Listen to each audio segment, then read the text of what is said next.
Bollywood doll, जिन्होंने बहुत ही कम उम्र में और बहुत ही कम वक्त में पूरे बॉलीवुड में अपनी छाप छोड़ दी थी और जिन्होंने सिर्फ 3 साल में बिना किसी फिल्मी बैकग्राउंड के अपने टैलेंट के दम पर 21 फिल्में देके सबके दिल में अपनी जगह बना ली थी। मिलने की तुम कोशिश करना, वादा कभी न करना। जी हाँ दोस्तों, हम बात कर रहे हैं अपने जमाने की जानी मानी अभिनेत्री दिव्या भारती जी के बारे में। दिव्या भारती जो अपने जमाने की खूबसूरत और लोगों की पसंदीदा फिल्म अभिनेत्री हुआ करती थी और जिन्होंने बहुत ही कम समय में बहुत ज्यादा नाम कमा लिया था।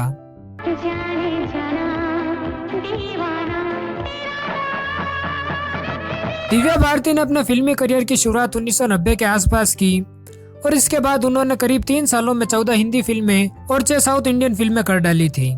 इनमें तमिल और तेलुगु की फिल्में भी शामिल थी, जिनके जरिए इन्होंने बहुत सारा नाम कमाया था। इस तरह से दिव्या भारती ने केवल 3 साल के फिल्मी सफर में कुल 20 फिल्में कर डाली थी। लेकिन उस टाइम तक किसी को ये अंदाजा नहीं था कि दिव्या भारती की जर्नी इतनी छोटी होगी। उन्हें फिल्मी दुनिया में कदम रखे 3 साल भी पूरे नहीं हुए थे और इतने में 5 अप्रैल 1993 की शाम एक ऐसी खबर आई जिस पर किसी को भरोसा तक नहीं हुआ था। दरअसल 5 अप्रैल की रात को दिव्या भारती रहस्यमय तरीके से 5वीं मंजिल से सीधा नीचे गिर गई और जिससे उनकी मौत हो गई थी। ये मौत एक हादसा था या हत्या, ये कोई नहीं जानता।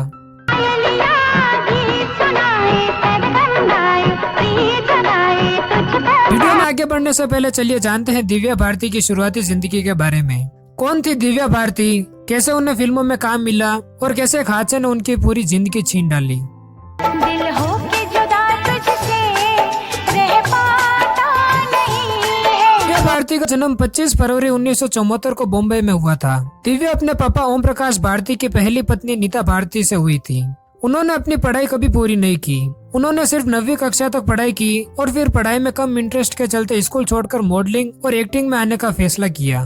दिव्या को 1988 में पहली फिल्म गुनाहों का देवता मिली, जिससे वो अपनी डेब्यू मिथुन दा के अपोजिट करने वाली थी। लेकिन कहा जाता है कि वो अपने पेरेंट्स की वजह से वो मूवी नहीं कर पाई और बाद में उनका रोल संगीता बिजलानी को दे दिया गया, जो उस वक्त सलमान खान को डेट कर रही थी। एक मूवी छूटने के बाद दिव्या को अगला ऑफर गोविंदा के भाई कीर्ति कुमार से मिला। कीर्ति ने जब दिव्या को एक लाइब्रेरी में स्पॉट किया तो उन्होंने इंस्टेंटली डिसाइड किया कि उन्हें दिव्या को लेकर फिल्म बनानी है।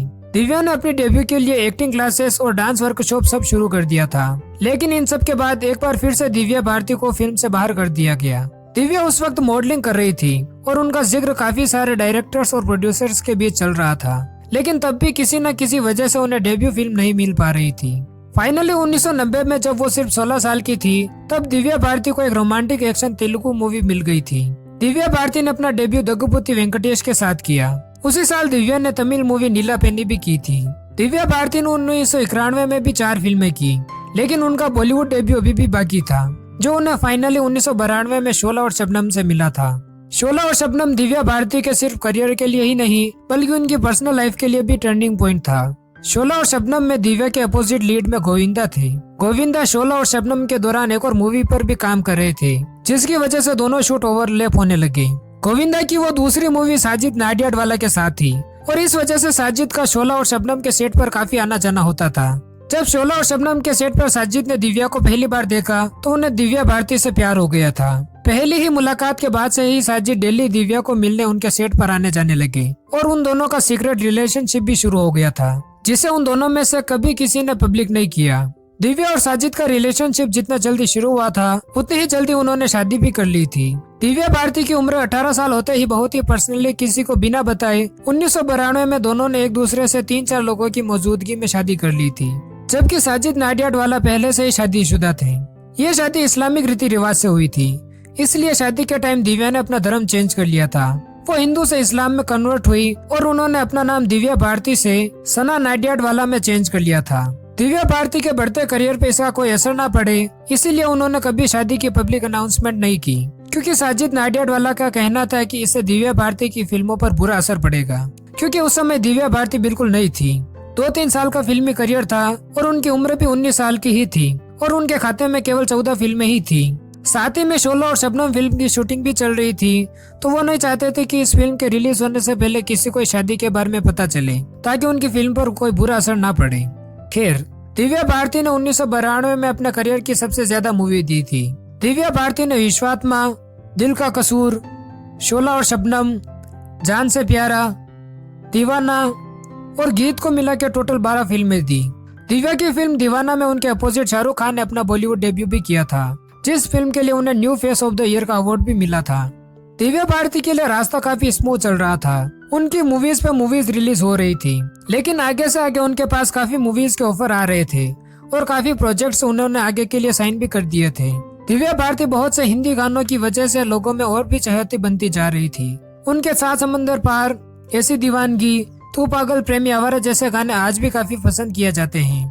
दिव्या भारती ने उस टाइम बिना किसी फिल्मी बैकग्राउंड से होते हुए ऑडियंस के दिलों में और प्रोड्यूसर्स और डायरेक्टर्स की प्रायोरिटी लिस्ट में अपनी पक्की जगह बना ली थी।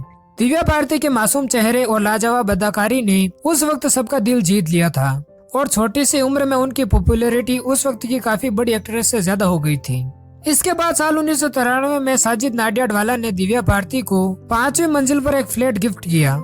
यह फ्लैट मुंबई के वर्सोवा इलाके में था, जहां दिव्या भारती रहा करती थी और उनके भाई कुणाल भारती भी कभी कभी वहां पर आया जाया करते थे। उनके माता पिता अलग ही रहते थे। जो फ्लैट साजिद ने दिव्या को गिफ्ट किया था वो ना तो दिव्या भारती के नाम पर था और ना ही साजिद के नाम पर। वो फ्लैट किसी और ही के नाम पर था, यानी दिव्या भारती वहाँ पर किराएदार थी और वहीं 5वीं मंजिल पर 3 बेडरूम के फ्लैट में रहती थी। इस फ्लैट का नाम तुलसी अपार्टमेंट था। साल 1993 में उनकी फिल्म क्षत्रिय रिलीज हुई। इस दौरान उन्होंने अपने एक इंटरव्यू में बोला था कि वो अगले साल 1994 में कुछ बहुत ही बढ़िया अनाउंसमेंट करने वाली है। सबको यही लगा कि शायद दिव्या भारती अपने रिलेशनशिप और शादी की ऑफिशियल अनाउंसमेंट करने वाली है, लेकिन दुर्भाग्य से 5 अप्रैल 1993 की शाम एक ऐसी खबर आई जिस पर किसी को भी भरोसा नहीं हुआ। 5 अप्रैल को दिव्या भारती चेन्नई में एक शूट खत्म करके मुंबई अपने घर वापस आई थी। उसी शाम दिव्या भारती अपने घर में थी, तभी उनकी दोस्त नीता लुल्ला का फोन आया। वो उनसे उनके आगे की फिल्मों के किरदारों के हिसाब से कॉस्ट्यूम के बारे में बात करना चाह रही थी। नीता लुल्ला उनकी फैशन डिजाइनर थी।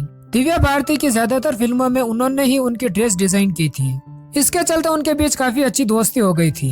उनकी आगे आने वाली फिल्मों की कॉस्ट्यूम के बारे में वो बात करना चाहती थी, इसलिए उनको दिव्या भारती ने कहा कि आप लोग मेरे घर पर आ जाइए। फिर रात 9 बजे नीता लुल्ला और उनके पति श्याम लुल्ला उनके घर पर आए। श्याम लुल्ला पेशे से डॉक्टर थे। दोनों पति पत्नी दिव्या भारती के वर्सोवा वाले उनके घर तुलसी अपार्टमेंट में 5वीं मंजिल पर पहुंचे थे। यहाँ पर उस वक्त 4 लोग मौजूद थे। दिव्या भारती, उनकी नौकरानी अमृता, नीता लुल्ला और उनके पति डॉक्टर श्याम लुल्ला। देर रात को नीता लुल्ला और उनके पति श्याम लुल्ला दिव्या भारती के घर पर मौजूद थे। उनकी बिजनेस की कुछ बात चल रही थी। फिर तीनों की ड्रिंक्स शुरू हो गई थी। मेड किचन में स्नैक्स और नाश्ता बना रही थी। कहा जाता है कि दिव्या भारती उस रात 11 बजे तक बहुत ज्यादा ड्रिंक्स ले चुकी थी। फिर दिव्या भारती किचन में जाती हैं, जहां उनकी मेड अमृता मौजूद थी। इनकी नौकरानी अमृता बचपन से इनके साथ रह रही थी। फिर जब दिव्या भारती मुंबई आई तो वो भी उनके साथ आकर यहीं रहने लगी। दिव्या भारती के परिवार ने उनकी नौकरानी को बचपन से अपने बच्चे की तरह पाला था। इस नौकरानी की सबसे खास बात यह थी कि जब दिव्या भारती की डेथ हुई तो इसके ठीक 1 महीने बाद हार्ट फेल होने की वजह से इस मेड की भी डेथ हो गई। खैर, इस छोटी सी मीटिंग के दौरान दिव्या भारती बार बार अपनी मेड को बुला रही थी। इसके बाद 11 बजे के करीब दिव्या भारती खुद किचन में चली गई। किचन में जो खिड़की थी उसकी दीवार पर वो बैठने लगी। वो दीवार करीब 12 इंच की थी। जनरली मुंबई के अधिकांश फ्लैट्स में लोहे की जाली लगी रहती है, लेकिन वर्सोवा के जिस तुलसी अपार्टमेंट में दिव्या भारती रहती थी वहाँ के फ्लैट में वो लोहे की जाली नहीं लगी हुई थी। वो उस खिड़की पर बैठने लगी और बैलेंस नहीं बना पाई, जिससे वो 5वीं मंजिल से सीधा नीचे गिर गई। जहाँ वो गिरी वहाँ पर सोसाइटी की गाड़ियाँ पार्क होती थी, लेकिन उस दिन कोई इंसिडेंट देखिए, उस दिन वहाँ पर एक भी गाड़ी नहीं थी, जबकि वहाँ पर हमेशा किसी न किसी की गाड़ी हमेशा खड़ी रहती थी। नीचे पूरा कंक्रीट का फर्श था जिस पर दिव्या भारती गिर गई थी। उनकी मेड जोर से चिल्लाई। उनके दोनों दोस्त नीता लुल्ला और डॉक्टर श्याम लुल्ला उस समय ड्राइंग रूम में बैठकर टीवी देख रहे थे। उन्हें लगा वो वॉशरूम गई होगी और वो वापस आ जाएगी, लेकिन इन सब के बीच सिर्फ 3 मिनट का ही अंतराल हुआ था और दिव्या भारती 5वीं मंजिल से सीधा नीचे गिर गई। उनकी मेड, दोनों दोस्त और पड़ोसी और गार्ड भागते हुए नीचे आए और देखते हैं कि उनकी बैक और सिर में चोट लगी हुई थी।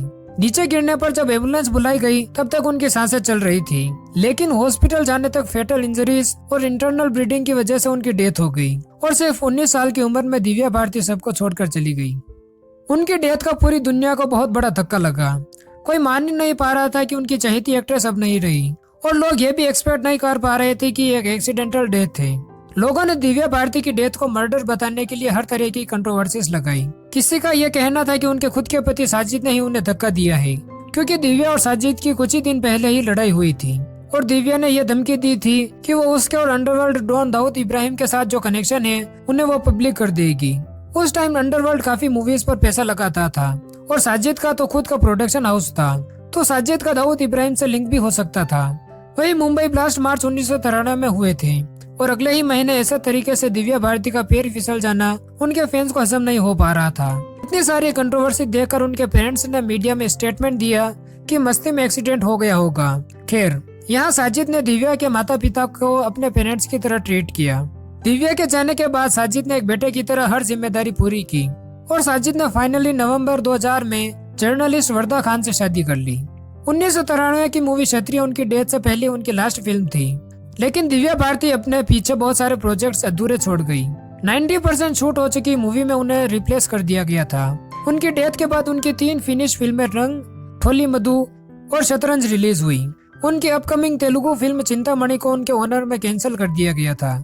इसके अलावा 1995 में उनके आने वाली फिल्म 2 कदम को भी कैंसिल कर दिया गया था, लेकिन धवन, लाडला, दिलवाले, विजय पथ, आंदोलन, कर्तव्य, हलचल और अंगरक्षक इन सब फिल्मों से उन्हें रिप्लेस कर दिया गया था। खैर, एक ऐसी एक्ट्रेस जो अपनी उम्र से बहुत आगे का काम कर रही थी और एक ऐसी एक्ट्रेस जिन्होंने इतनी कम उम्र में बिना किसी फिल्मी बैकग्राउंड के सिर्फ अपने टैलेंट के दम पर बॉलीवुड में अपनी जगह बना ली थी, और ऐसी एक्ट्रेस जो ऐसे एक्सीडेंट और डेथ बिल्कुल भी डिजर्व नहीं करती थी। तो दोस्तों, ये था दिव्या भारती की मौत से जुड़ा वो सच जो अब तक डॉक्यूमेंट्रीज एविडेंस के साथ गवर्नमेंट के रिकॉर्ड में ही मौजूद था। ये और बात है कि लोगों की तरफ भी शक बरकरार है कि एक ऐसी लड़की जिसने बहुत ही छोटी सी उम्र में जबरदस्त सफलता हासिल की और इसके बाद उसको एक अच्छी सी फैन फॉलोइंग तैयार हो गई थी, लेकिन अचानक हुई उसकी मौत ने सबको हैरानी में डाल दिया था। आपको इस पर क्या कहना है, हमें कमेंट में लिखकर जरूर बताइएगा। फिर मिलेंगे अगले वीडियो में, तब तक के लिए जय हिंद, जय भारत।